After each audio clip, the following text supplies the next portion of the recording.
Hello everyone, আশা করি সবাই ভালো আছেন। আমি সনাতন প্রামাণিক লার্ন ফর ফিউচার চ্যানেলের পক্ষ থেকে আপনাদের সবাইকে আমার আজকের ভিডিওতে স্বাগত জানাচ্ছি। আজকে আমরা দেখব কিভাবে আমাদের ডাটা শিটের মধ্যে থেকে ব্ল্যাঙ্ক রোজ বা ব্ল্যাঙ্ক সেলগুলোকে ডিলিট করা যায়। সেটা মানে একবারে আর কি, আমরা ইন্ডিভিজুয়াল ডিলিট না করে একবারে ডিলিট করব।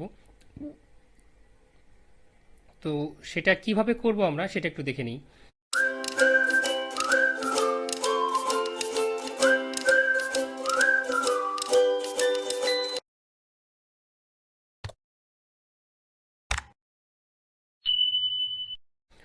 তো ধরেন আমি এখানে কিছু তথ্য নিয়ে নিয়েছি, আমাদের এখানে কিছু নাম নিয়েছি। হ্যাঁ, কিছু নাম নিয়েছি আমাদের এখানে। ধরেন আমি একটা রিক্রুটমেন্ট টেস্ট নিচ্ছি। তো রিক্রুটমেন্ট টেস্ট নেওয়ার ফলে আমার এখানে পার্টিসিপেন্ট আছে প্রায়, আমার এখানে পার্টিসিপেন্ট 8জন পার্টিসিপেন্ট অংশগ্রহণ করেছে। এখানে 5টা বিষয়ের উপরে আমি টেস্ট নিচ্ছি।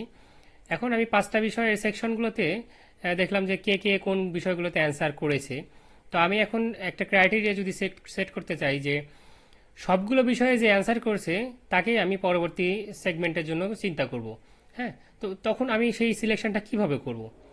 দেখেন, আমি এটা কিন্তু খুব সহজেই করে ফেলতে পারি এখান থেকে। তো আমার এখানে তো অল্প তথ্য, আপনি এখানে চোখে দেখে সেই তথ্যগুলো ডিলিট করে দিতে পারবেন। বাট আপনার যদি যখন অনেক তথ্য হবে, অনেক যখন বিষয়টা হয়ে যাবে যে ডাটাটা অনেক বেশি, তখন আপনি এটাকে সহজে কিভাবে করবেন? তো এটা খুব সহজে আমরা আমাদের ফাইন্ড অ্যান্ড রিপ্লেস ফাংশনের মাধ্যমে করে ফেলতে পারি, ফাইন্ড অ্যান্ড সিলেক্টেড আর কি।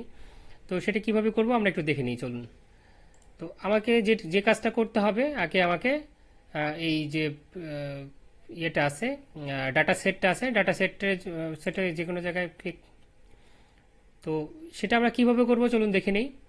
তো প্রথমে যে কাজটা করতে হবে, আমাদেরকে হোম ট্যাবে যেতে হবে। রিবনের হোম ট্যাবে গিয়ে আপনি এই যে এডিটিং যে গ্রুপটা আছে, এডিটিং গ্রুপে ফাইন্ড অ্যান্ড সিলেক্ট ক্লিক করবেন। ক্লিক করার পরে গো টু স্পেশালে যেতে হবে। দেখেন, গো টু স্পেশালে ক্লিক করলে এরকম একটা ডায়লগ বক্স আসবে, go to special dialogue box. হ্যাঁ, তো এখানে অনেকগুলো অপশন আছে।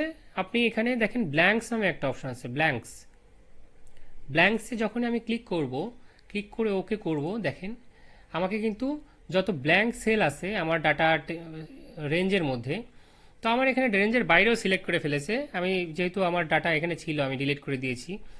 তো আমি এখানে যদি টোটাল সিলেকশন করে করতাম তাহলে কিন্তু রেঞ্জের বাইরে যেত না। তো যেহেতু এটা করেছে, করুক। তো আমরা এটা দেখাই, এইভাবে উদাহরণটা দেখাই।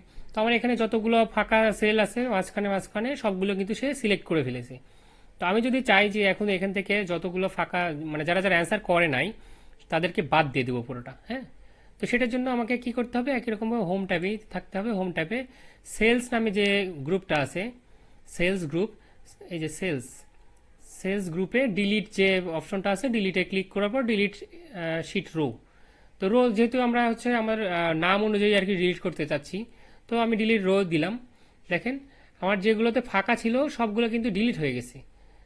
আমি একটু দেখাই আপনাদের, কন্ট্রোল জেড দিয়ে আমার বি, সি, এফ এবং এইচ, এই চারটা কিন্তু ডিলিট হয়ে যাচ্ছে। দেখেন বাকি তথ্যগুলো কিন্তু আছে, চারটা ডিলিট হয়ে গেছে, আটটার মধ্যে চারটা আছে। মানে এরা সবগুলোতে অ্যান্সার করেছে, বাকিগুলো কোনো না কোনো বিষয়ে অ্যান্সার করে নাই। সো এভাবে কিন্তু আমরা খুব সহজেই এটাকে বের করে ফেলতে পারি।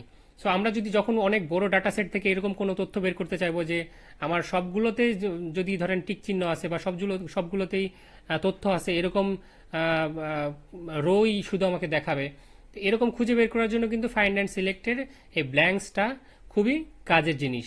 তো আশা করি আমরা এই ফাংশনটা ব্যবহার করে আমাদের নেক্সটে যে কাজগুলো হবে সেগুলোতে খুব ইফিসিয়েন্টলি ব্যবহার করতে পারবো।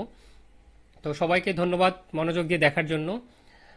ভিডিওটি ভালো লেগে থাকলে আপনাদের বন্ধুদের সাথে অবশ্যই শেয়ার করবেন, আর আমাদেরকে লাইক দিয়ে পাশে থাকবেন। তো নেক্সট ভিডিও দেখার আমন্ত্রণ জানিয়ে আজকের মতো এখানে শেষ করছি। সবাই ভালো থাকুন, সুস্থ থাকুন, করোনা থেকে দূরে থাকুন।